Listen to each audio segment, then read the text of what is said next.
When the Galactic Council invited humanity to showcase its education system, they expected something between art and arithmetic, not fire, chaos, and a 12-year-old calmly explaining how to dress a wound in a thunderstorm. The presentation hall of Viral Station shimmered like a cathedral of glass. Delegates from 37 species gathered to watch the humans' youth development demonstration. The air buzzed with quiet curiosity and mild fear. After all, these were the Deathworlders. Their homeworld was infamous for weather that killed starships and fauna that could eat titanium. Surely, the children of such a world would be unusual. Captain Trivex of the Relothi Confederacy adjusted his translator band nervously as the human representative, Commander Arya Holt, stepped forward, flanked by 3 children. The youngest couldn't have been older than 10. The older aliens murmured in disbelief. "Are those juveniles?" hissed one of the Agar. "They look so small. Fragile." Commander Holt smiled, the kind of smile that suggested she'd heard this 1,000 times and was deeply amused by what would come next. "Good afternoon, council members," she began, voice clear and confident. "You asked us to demonstrate how we train our young. We thought we'd keep it simple, survival basics." A holographic field activated behind her, transforming the pristine hall into a simulation of a rocky wilderness. Harsh winds howled. Rain lashed. The temperature dropped abruptly, making some species huddle in discomfort. "Scenario 1, Holt said. "Crash landing. Minimal supplies. Night approaching." The children didn't flinch. The smallest, a freckled boy named Theo, adjusted his pack and began scanning the environment. The others followed his lead. Within moments, they started gathering debris, arranging it, and talking calmly. The delegates watched in stunned silence. The youngest girl, Lila, pulled out a thin survival blanket, tore it into strips, and used part of it to waterproof a makeshift shelter under a rocky ledge. Another child, Jay, used a shard of metal to spark against a stone. After a few strikes, smoke began to rise. Captain Trivex blinked his multiple eyes. "They are building a thermal shelter? In this simulation?" "Affirmative," replied the translator drone hovering above him. "But they are not trained soldiers." Holt chuckled. "They're middle schoolers." A ripple of confusion passed through the crowd. On Viral, children didn't even leave temperature-controlled learning pods until age 20. The concept of putting juveniles into simulated disaster zones was unthinkable. Lila turned to Theo. "Fire's catching. We need cover before nightfall. You take food search, I'll handle perimeter." Theo gave a short nod, like a seasoned field operative, and disappeared into the trees. Jay adjusted his thermal scanner. "Movement, 200 meters east." The Agar delegate clicked nervously. "They are hunting?" "Not quite," said Holt. "Foraging. Basic survival module in most Earth schools." Captain Trivex looked at the human commander, disbelief dripping from every syllable. "You teach this to your offspring?" "Of course," Holt replied. "How else will they learn to problem solve?" The simulation wind intensified. The temperature dropped below freezing. The fire began to sputter. Lila immediately shielded it with her body and rearranged the shelter to trap heat. Theo returned with a handful of alien fruit analogs, scanning each before setting 2 aside. "Toxic," he muttered. "Coloration's wrong." Jay smirked. "Classic mimic berries." The children laughed, actually laughed, as the rain turned to sleet. By now, several delegates had retreated into personal heating fields. One of them, a crystalline being from Orten Prime, murmured, "Are they enjoying this?" Commander Holt folded her arms. "Yeah. That's kind of the point." The simulation ended with a low tone. The field dissolved, returning the hall to calm brightness. The children stood before the council, damp, shivering, but grinning. Theo raised a hand. "Can we do the Predator module next?" A horrified silence spread across the audience. "Predator module?" squeaked a delegate from the soft-bodied Plier species. Lila shrugged. "That's when you have to camp in the wild while something's hunting you. It's fun." Jay added. Last time we used paint rounds. I went twice. The translator drone stuttered, trying to process fun and hunted in the same sentence. Captain Trivex was the first to recover. Commander Holt, forgive me, but this is not education. This is conditioning. Holt smiled faintly. You could say that. But humans call it teamwork training. Adaptability. Problem solving under stress. The Pleer delegate trembled like jelly. But what of injuries? Emotional trauma? The three children exchanged glances.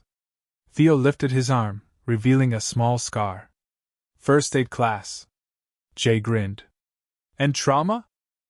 We get ice cream after. Laughter rippled among the human staff at the back of the room. The aliens, however, remained frozen in silent horror. One of the virile instructors, a tall, silver-eyed educator named Kasara, finally spoke.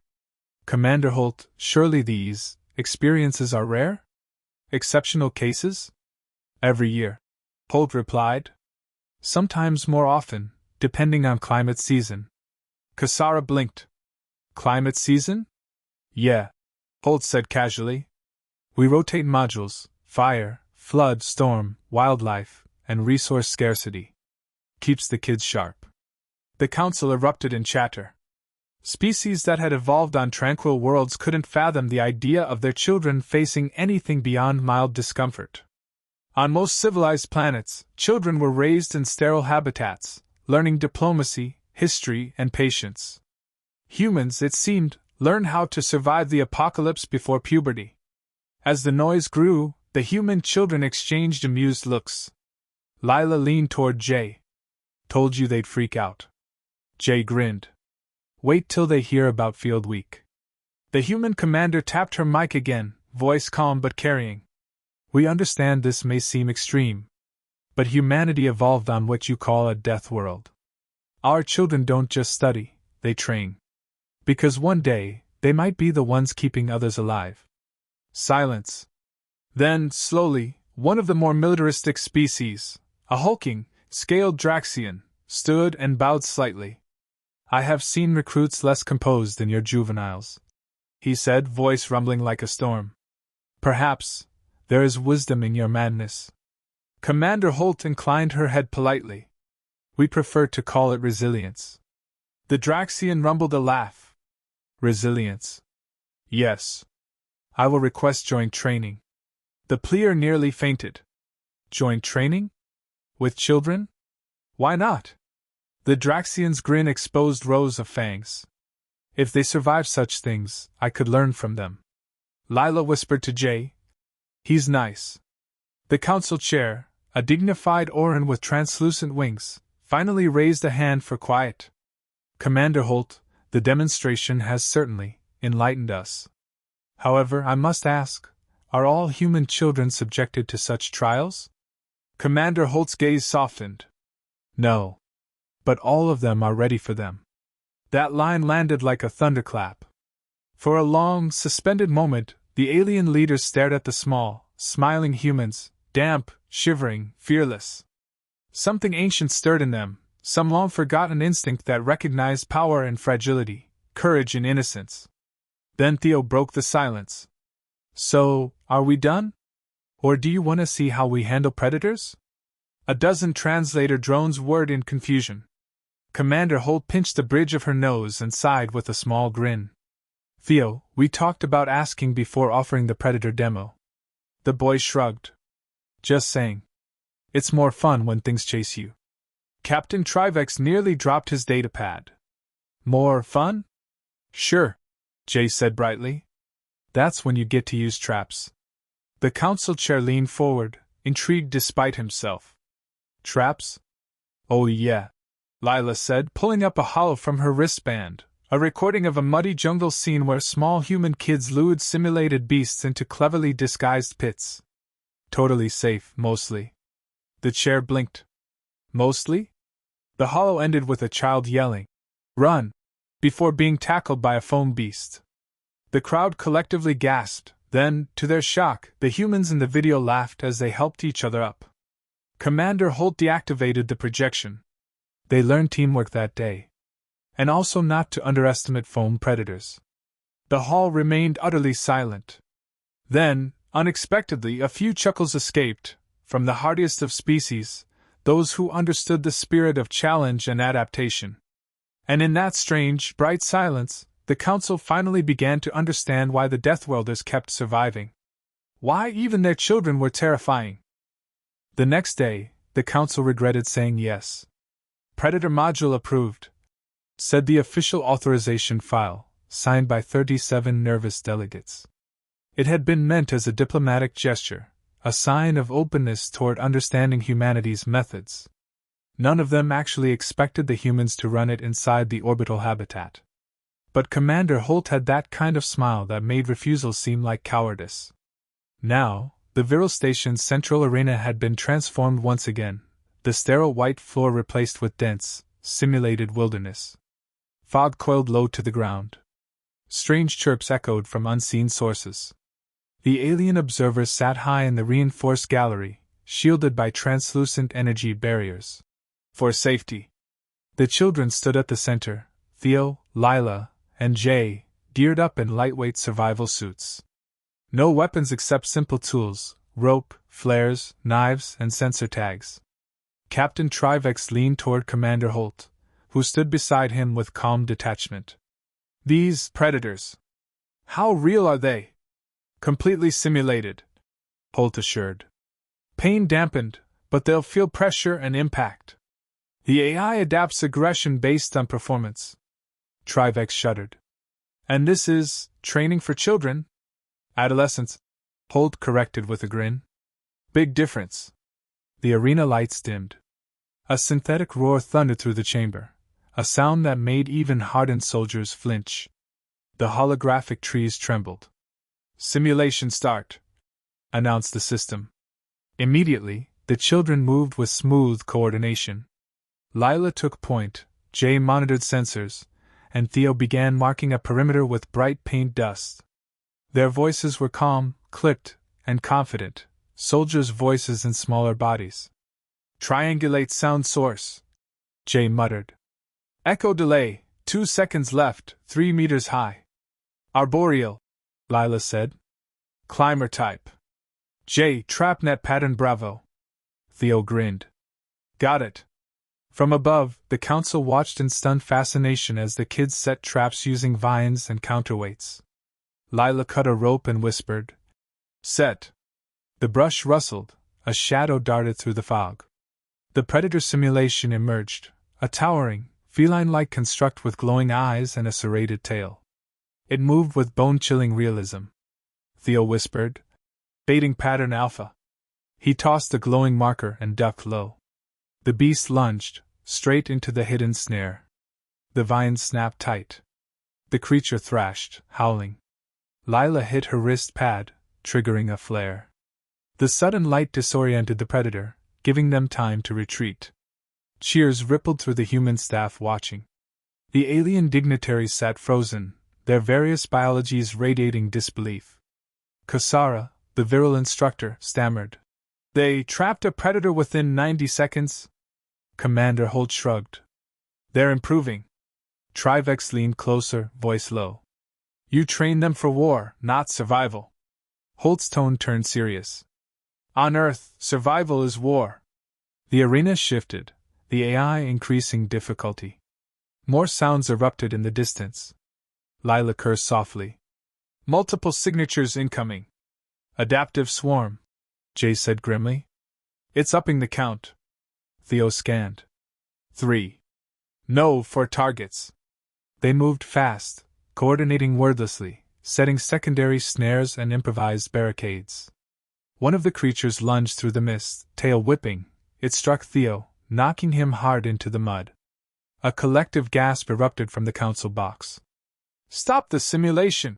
Cried the Pleer delegate, gelatinous body quivering. But Theo was already up, mud smeared and grinning. I'm fine, he shouted. Jay, left flank. The kids regrouped, working instinctively. Jay rolled under a fallen log, triggering a manual trip line. One creature stumbled into a pit lined with soft restraints. Lila's flare lit the canopy, momentarily revealing the remaining 2 predators circling. Jay yelled, "To left!" "Then we adapt," Lila barked. "Theo, ignition pack!" Theo yanked a small module from his vest and slammed it into the mud. The device hissed, releasing smoke and heat. It wasn't a weapon, just distraction. But it worked. The predators veered off course, confused. Then the fog deepened unnaturally.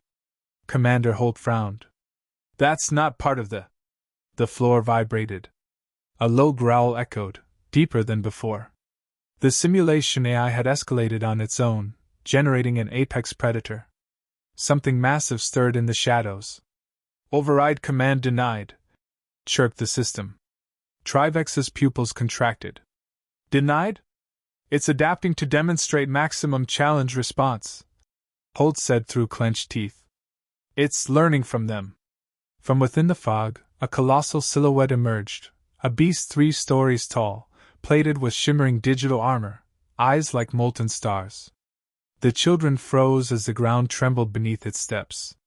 Lila muttered, "That's new." Theo whispered, "I thought you said this was safe." Jay's grin was wild.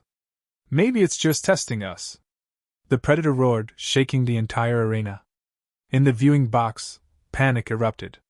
Alarms flared. Energy barriers strengthened. Delegates shouted at each other in 50 languages. But Commander Holt stood motionless, eyes locked on her team. "Don't stop it," she ordered quietly. "Let's see how they handle impossible odds."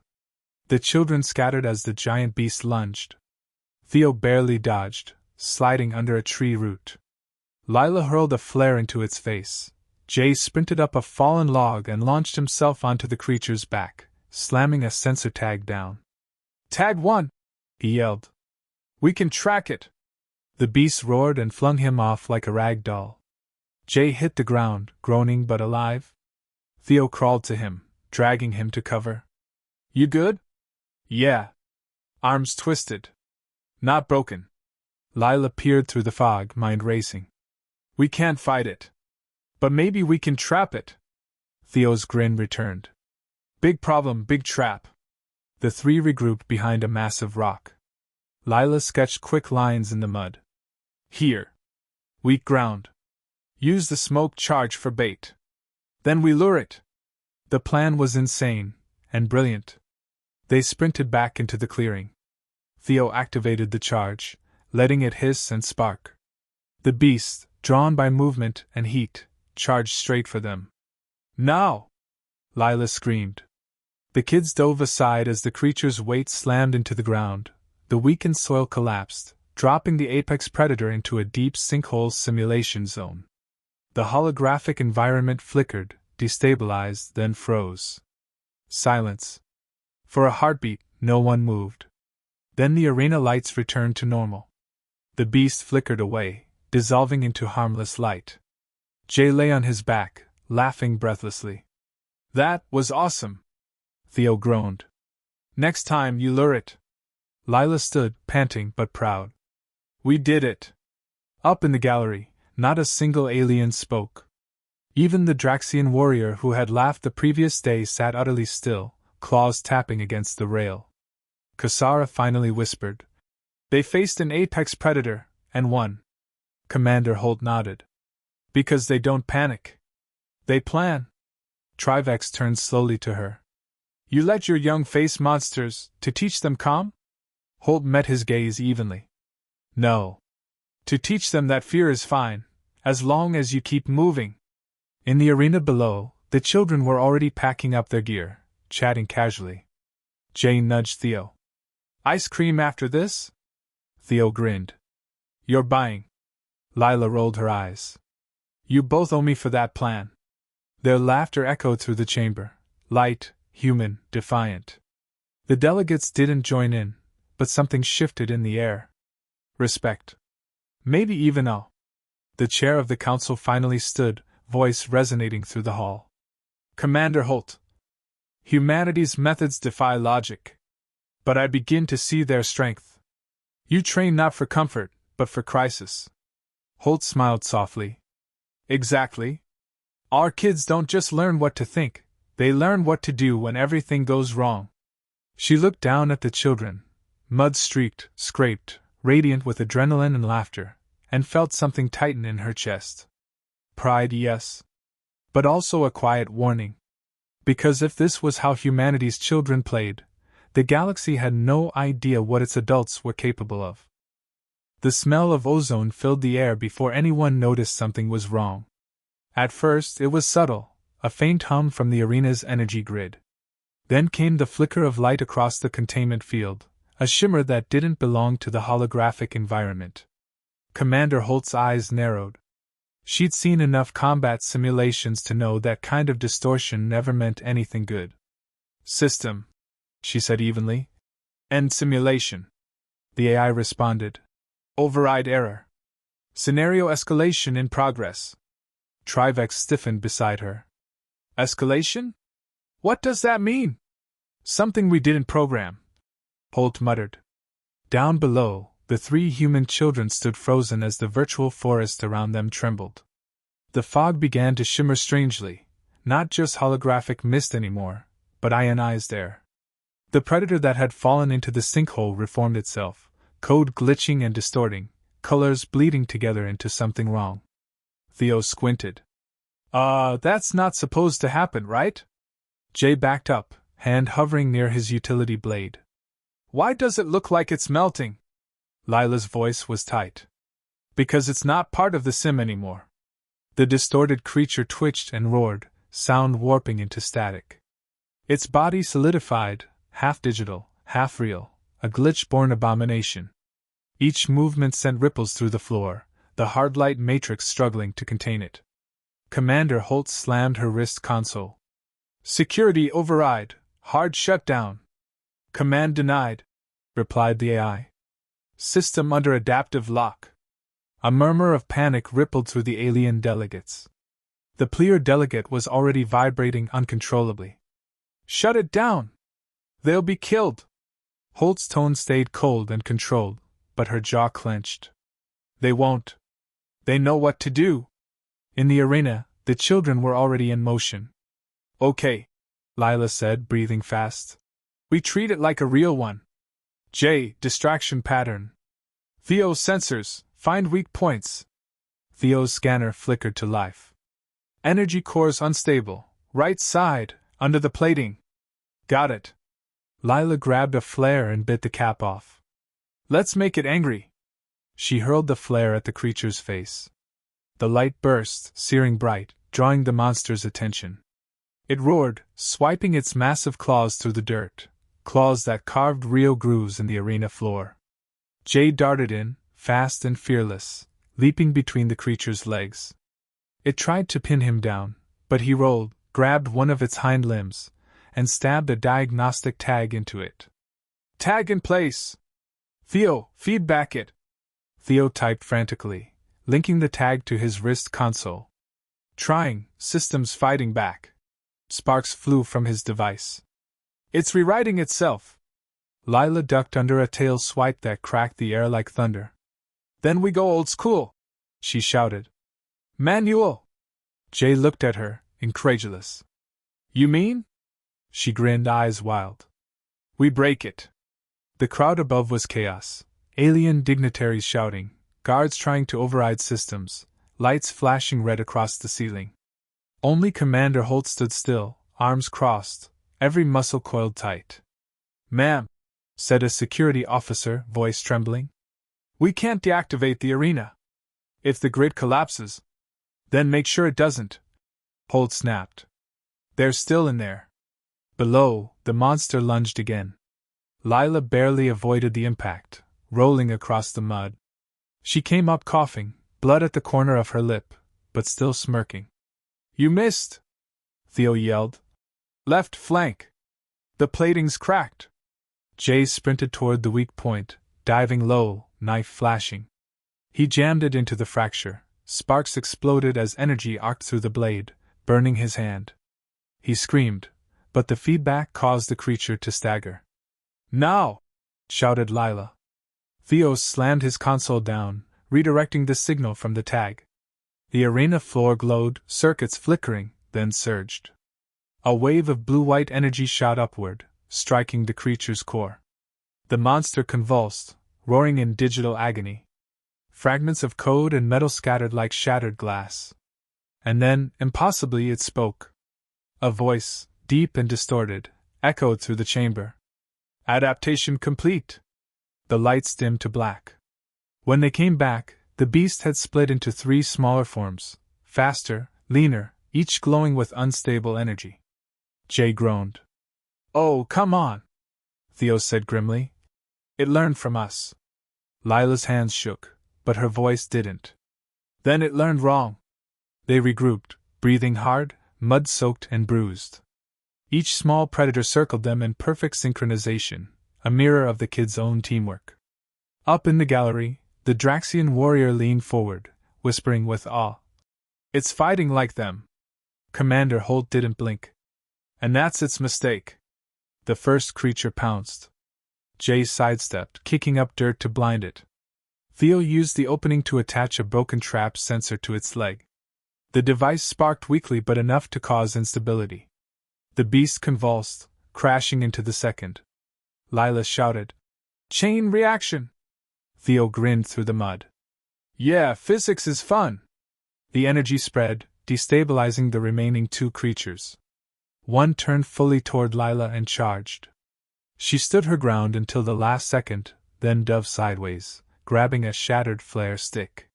She jammed it directly into the creature's eye. The resulting detonation threw all 3 children backward.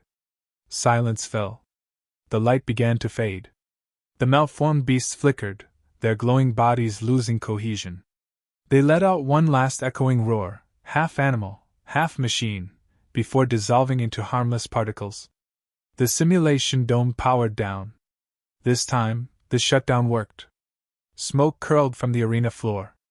The children lay motionless for a moment before Jay groaned. We win? Theo coughed. I think yeah. Lila rolled onto her back, staring at the ceiling. Next time, she said weakly. We're doing math class instead. Up in the gallery, every alien stood in stunned silence.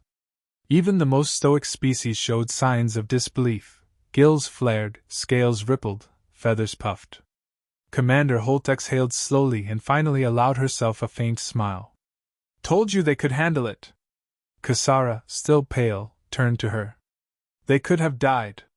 They didn't, Holt replied simply. Trivex's voice was low, reverent. That thing learned, evolved, and they adapted faster. That's what humans do, Holt said. Our kids don't just face danger, they learn from it. Faster than anything else. The Draxian warrior slammed a clawed hand to his chest. Those children would shame half my soldiers. Holt nodded once. Then maybe your soldiers should start doing field trips. Laughter rippled faintly through the human contingent, breaking the tension. Below, med drones descended, scanning the children. They waved off assistance stubbornly. Theo stood first, bruised but grinning. Hey, Commander Holt? Yeah? Next time we train, can we do a volcano scenario? This one was kinda easy. The entire gallery erupted in horrified noise. Holt smirked. We'll see. As the arena lights dimmed, the children gathered near the exit ramp. The simulation chamber behind them was scarred, smoke still curling from damaged panels. And yet, they looked like victors. Not because they were unhurt, but because they refused to break. And in that moment, surrounded by terrified silence, the galaxy understood something it had never grasped before. Humans didn't survive because their world was harsh. Their world was harsh because it had to be, to make them strong enough to face anything, even their own creations. The arena still smelled of scorched circuitry and ozone when the humans stepped out. 3 small figures, muddy, bruised, and smiling like they just finished recess.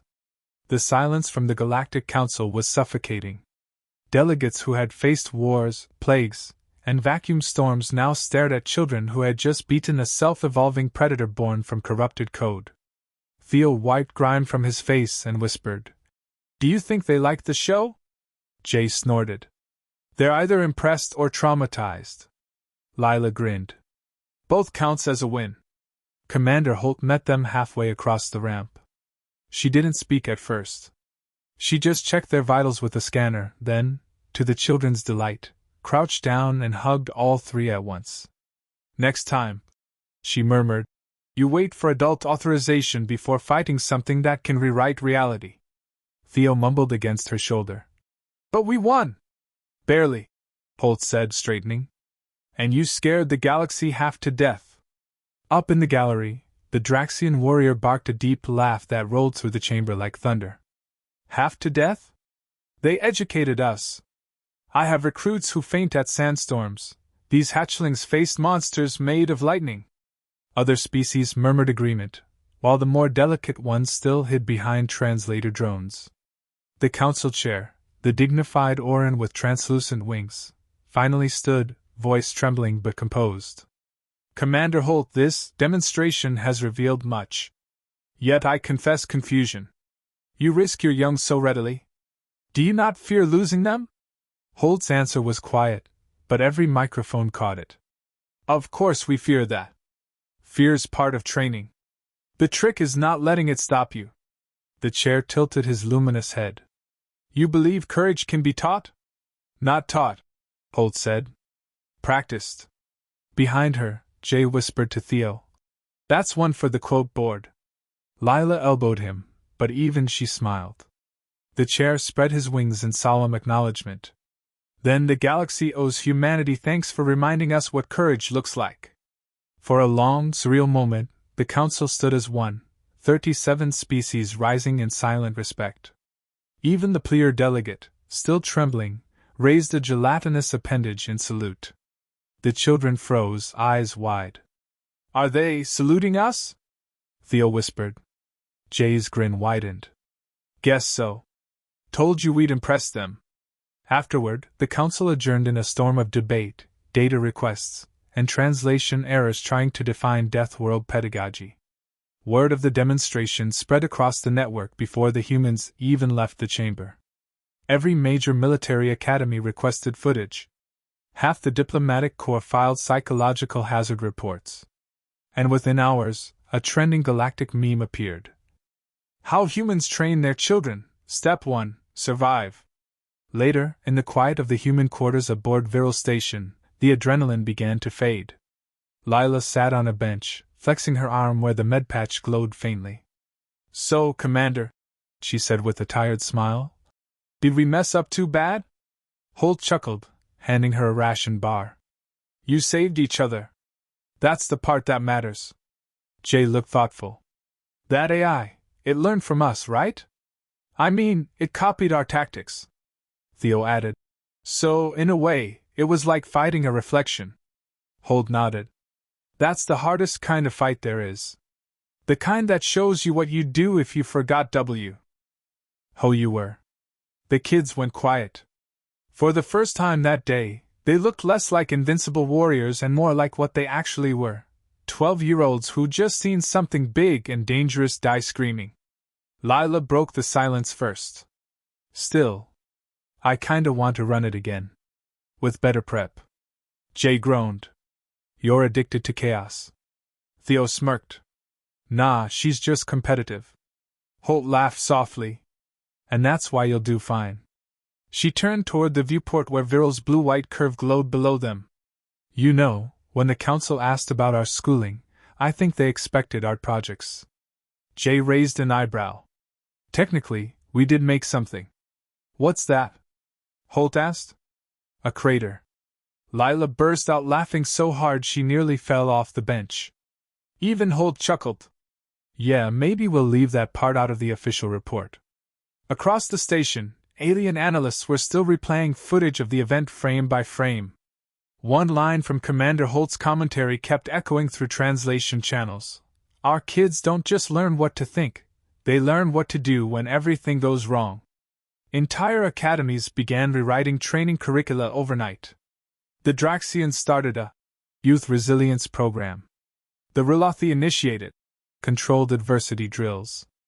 And on the peaceful water world of Pleer, The government quietly issued a ban on showing human educational footage to anyone under 54. Psychological preservation. But more than fear, something else began spreading: admiration, respect, even hope. Because if humans could turn children into survivors, then maybe survival wasn't about species or strength at all. Maybe it was about will. Back in the human quarters, Commander Holt received a message on her data pad, an encrypted note from the Council Chair himself. To Commander Holt of Earth's Expeditionary Division. Your demonstration has altered the Council's understanding of youth development and sentient adaptability. We would like to invite your students to participate in a cross-species educational exchange, provided we can find any instructors brave enough. Council Chair Oranis Vel. Holt smiled and handed the datapad to Lila. You three just got invited to teach aliens. Jay blinked. Teach them what? Theo grinned. How not to panic. The next morning, the trio stood before an audience of mixed alien cadets in a smaller simulation chamber. The aliens looked nervous, armored, and armed to the teeth. Lila, wearing her usual calm smile, started the lesson. Okay. First rule of survival training: don't die. The Draxian cadet raised a claw. What if we are dying? Then die usefully, Jay said cheerfully. Theo added, preferably after warning the rest of your team. A ripple of confused chittering and nervous laughter spread through the class. Commander Holt watched from the balcony, arms folded, expression half exasperated and half proud. Somehow, humanity had managed the impossible again, turned disaster into diplomacy, and chaos into curriculum. When the session ended, one small Pleer cadet approached Lila, voice quivering. Your world sounds terrifying. How do you grow up there? Lila thought about it. About lightning storms, wild animals, and childhood drills that ended in mud and laughter. About falling and getting back up again. She smiled softly. Together. The Pleer blinked, puzzled. Together? Yeah, Lila said, patting its gelatinous shoulder. That's the real training. You don't survive alone. You survive because someone else refuses to let you fail. Weeks later, as the human ship prepared to depart Viral Station, banners hung in the docking bay. Thank you, Earth, for teaching us to be brave. The children waved from the ramp as alien students saluted them with trembling but sincere gestures. The galaxy's newest survival instructors, 12-year-old humans with backpacks and smiles, had changed everything. Commander Holt watched them bored, shaking her head in disbelief and pride. They just wanted to show how human kids learn. She muttered to herself. Now the galaxy's rewriting its textbooks. As the ship rose into the stars, the Council broadcast one last message to all systems. They asked how human children train. Humanity replied, we teach them how to survive. And somewhere, far beyond the orbiting lights of civilization, the wild world called Earth kept spinning, waiting, as always, to train the next generation the only way it knew how. Through storms. Through scars. Through laughter. Through survival.